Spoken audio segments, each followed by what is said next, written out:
pessoal, de volta aqui com o CMCast. Ricardo, vou trazer aqui um tema para você. A gente fala dessa questão da extrema-direita como um todo, e aqui no Brasil a gente vem chamando ela de bolsonarismo por conta da relação do Jair Bolsonaro, ex-presidente agora, que meio que, né, abrigou essas pessoas dentro do seu nome. Então, adotando essa terminologia, queria perguntar a você o que é o bolsonarismo. Ele segue mesmo depois da saída do Jair Bolsonaro? Você acha que o bolsonarismo é um sentimento que irá durar? O que é o bolsonarismo aqui no Brasil? A gente tem tratado o bolsonarismo, de forma geral, né, como se fosse uma coisa única, monolítica, e não é.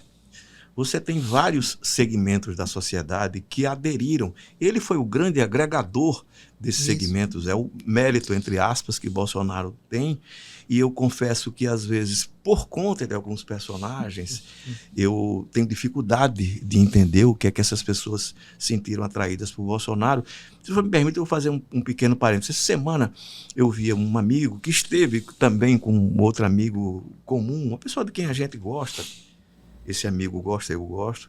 E ele estava espantado, porque em 5 minutos, esse personagem, que é um empresário, um cara muito bem situado na vida, mas um cara que tinha uma formação, até um determinado momento na vida dele, boa. Uma figura, era boa de conversar por temas científicos, nunca gostou muito de literatura, mas era um cara, porque esse amigo meu, que me fez esse comentário, é uma pessoa muito ligada à literatura.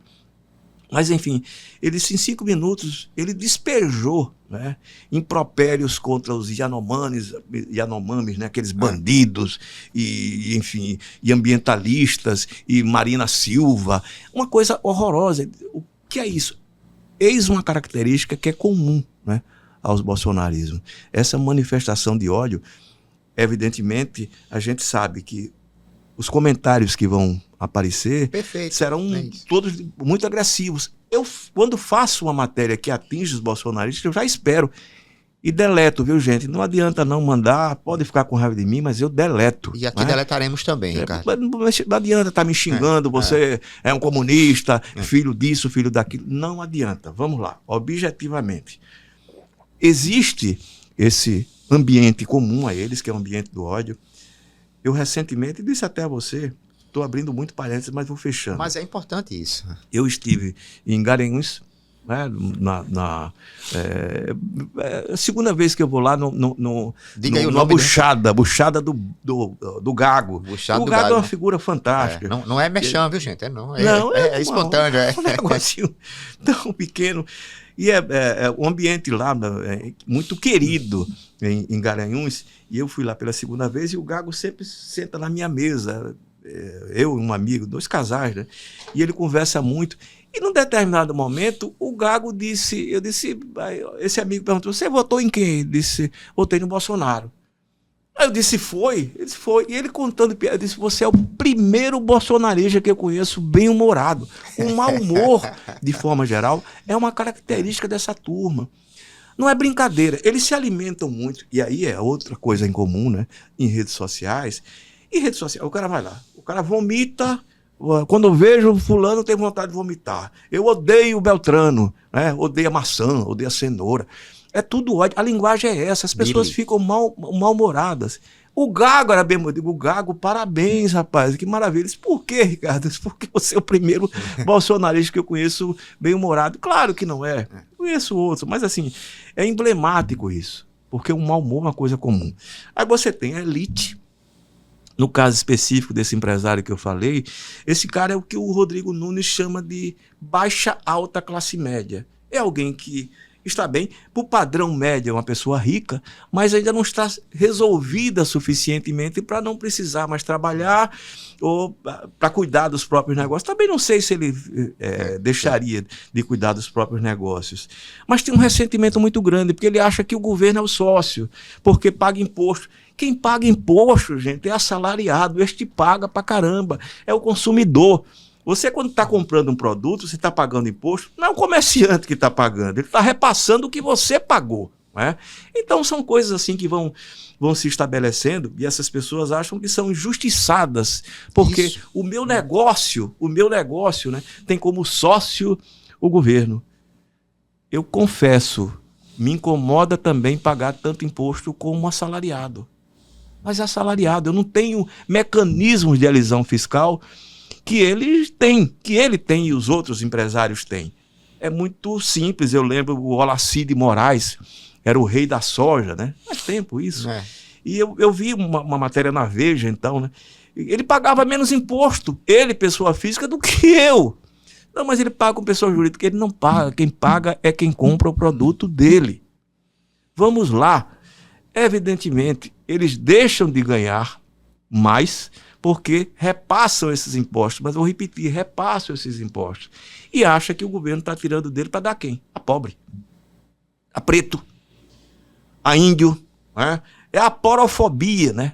Que é essa fobia a pobre, que acontece muito no Brasil. O Brasil tem uma alma ainda escravocrata.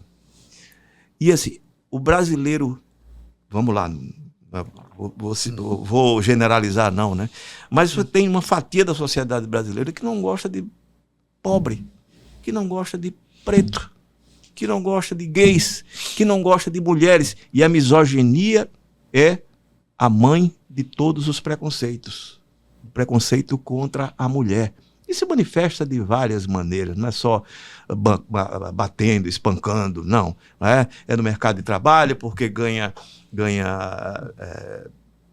menos, né? E deveria ganhar mais. Você viu a votação, né?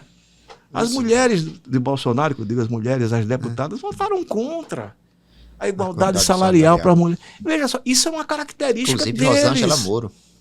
Pois é, mas é isso, a alma é bolsonarista. Mas vamos lá, a gente generalizar tudo é Bolsonaro, é preciso entender. E também entender que não é apenas a elite, você tem uma parcela da população pobre que, de alguma forma... Por exemplo, você pegar o público evangélico, uma parcela dos evangélicos, né, evidentemente, tem medo de uma série de coisas, porque tem a história do discurso moral, né? Pauta de costumes. Pauta de costumes, né? A moral cristã, né? Enfim, tem medo, evidentemente, que a sociedade ela seja tomada, né, por essa falta de moral, que é uma grande bobagem, uma grande hipocrisia. As sociedades, elas avançam, inclusive, pelos costumes. Avançam pelos costumes. E é importante que avancem. Esse é outro segmento. Você tem os empreendedores. Aliás, tem a teologia, né, do empreendedorismo, né, que investe muito nisso. Se você fizer isso e aquilo... Os coaches. Pois entra essa série de pessoas com esse discurso de que o poder do querer. Fique rico em 6 meses, saiba como, né? Pois é. Querer não é poder, gente. Exatamente. Não é assim. A sociedade ela é complexa demais para você achar que alguém vai ficar rico do dia para a noite porque fez isso ou aquilo. É importante, vamos lá, sempre entender dessa maneira, que você procure fazer sempre o que você faz da melhor maneira possível. Né? E se der, vá melhorando. Né?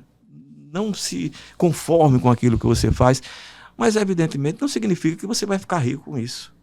Né? O poder da vontade, isso... O Hitler, né? Eu queria voltar para uma coisa que você falou que eu achei interessante, que é o medo do novo. Porque parece que essa questão do saudosismo, antigamente era melhor, une um pouco essa pessoa. Mas essa ideia, né? Essa é a definição, né, do reacionarismo, né? Isso. Como se a gente tivesse vivido uma era de ouro. Todos os tempos têm momentos bons.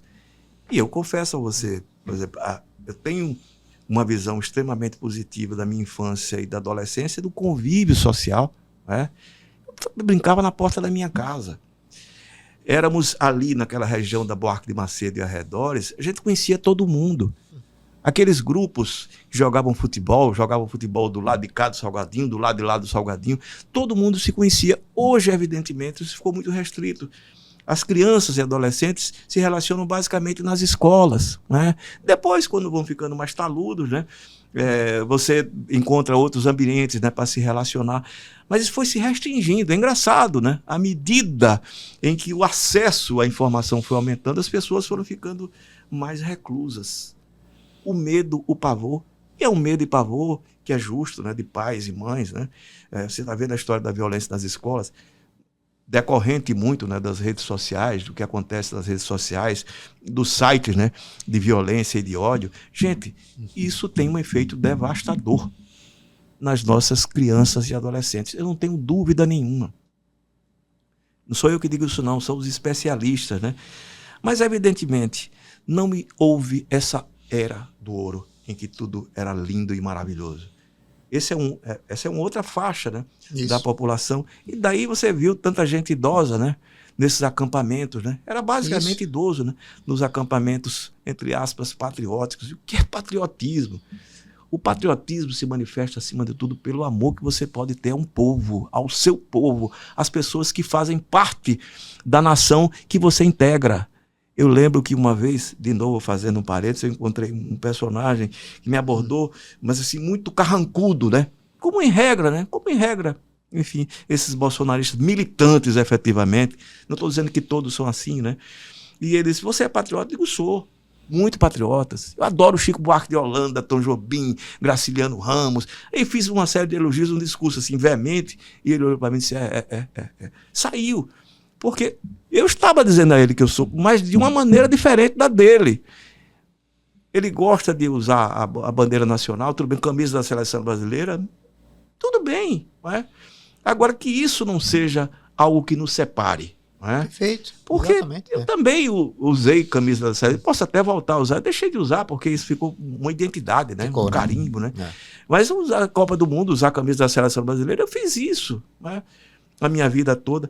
E pretendo voltar a fazê-lo. Portanto, são várias camadas, inclusive daqueles que são bolsonaristas por grana, dinheiro. Sim. Esse pessoal das CACs, né? Esses clubes de tiro, estão ali porque é um grande negócio, né? E outra coisa, você tem outros personagens ali, você está vendo agora desse episódio da vacina, que são criminosos comuns. Aquele ex-major lá do Exército foi expulso do Exército, com 8 prisões, né, administrativas, né? Aquilo é um personagem da criminalidade comum, gente. E está ali no cerne do poder, no centro do poder, ao lado do presidente, meu amigo, meu irmão, né, número 2 e tal. Peraí. Opinando, né, sobre... Pois é, dando opinião sobre o futuro, né, do país. Gente, é um pacote, tem gente boa sim. Não vamos aqui dizer que são todos idiotas, negacionistas, nem todos porque fascistas, não sou, né? Fascista, todo mundo é fascista. Se houvesse tanto fascista quanto, de forma geral, os não fascistas dizem, né? Ou, enfim, os que são dos setores mais progressistas, o país estava perdido. Isso. Estava completa. E ainda assim, você tem a vitória de um presidente progressista, não é de esquerda, o Lula nunca foi comunista, nem será. Nunca foi comunista e será, eu me lembro disso, acompanhando, né, o nascimento do PT ali na década de 1970, a virada da década de 1980, né, e estava muito evidente, o Lula não era comunista. Eu me lembro João Amazonas, né, que era presidente do PCdoB, presidente não, era secretário-geral, quem efetivamente era a principal autoridade, chamava o PT de aristocracia operária, né? Ou seja, isso era uma, entre aspas, uma acusação, né? Então, gente, o Lula representa, neste momento, os setores progressistas do país. A direita no Brasil tem gente civilizada. Eu acho que, de repente, o Arthur Lira disse isso numa palestra lá em Nova York, né? Que a direita pode ganhar a eleição? Pode. Mas se for uma direita civilizada, tudo bem, não é o meu sonho. Não é meu desejo de jeito nenhum. Mas, se for uma direita civilizada, ele citou o caso do Tarcísio Freitas, governador de São Paulo, né, que é um sujeito que tem sido absolutamente civilizado. Eu não concordo com a visão que ele tem de mundo. Mas isso não significa que a minha visão de mundo é a única e que deve ser seguida. Gostaria muito que fosse, não a única, mas que fosse ser seguida pelo país. Mas isso é outra história. Por quê? Porque eu tenho uma visão de solidariedade. Aprendi isso, inclusive na militância da esquerda, a solidariedade. Aprendi que ninguém é feliz sozinho, como dizia Vinícius de Moraes. Perfeito, Ricardo. Um abraço, pessoal. Um abraço.